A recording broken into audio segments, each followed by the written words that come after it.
السلام عليكم ورحمة الله وبركاته. شقة في الدور ال12، تاني نمرة من شارع 25. شقة 120 متر، ناصية، 2 بلكونة، 3 وريسبشن، 3 قطع، عداد مياه وكهرباء، والغاز موجود في العمارة على توصيل. الشقة تشطيب جديد أول ساكن زي ما احنا شايفين كده. الشقة ما شاء الله عليها، مش محتاجة أي مصروف خالص.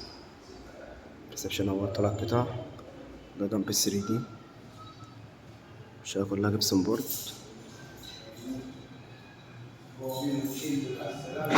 دي الدور التوزيع، فيها 3 أوض ومطبخ وحمام، وهنا الريسبشن في البلكونة على الشارع على مكان كله راكب BS. دي البلكونة ديت، واجهة بحرية على الشارع 8 متر، تاني نمرة من الشارع 25 عمومي. الشارع هو 8 متر، تاني نمرة من الشارع 25 عمومي.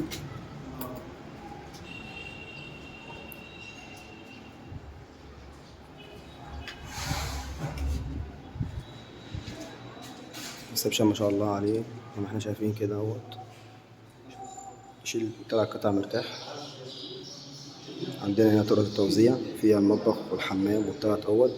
كده عندنا أول أوضة اهيت على الشارع، مفيهاش حاجة على مناور خالص، الشبابيك كلها على متان. كده أول غرفة على الشارع.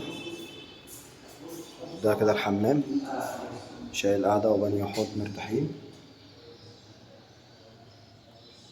حمام اهوت. عندنا كده المطبخ، هنا مكان التلاجة، وهناك البوتاجاز، والغسالة هي تحت الرخام. مطبخ ما شاء الله عليه. عندنا دي الغرفة التانية على الشارع برضو، على موتين راكب اهوت. أوضة 4 في 3.5 اهوت ما شاء الله عليها. دي الأوضة التالتة، فيها البلكونة التانية.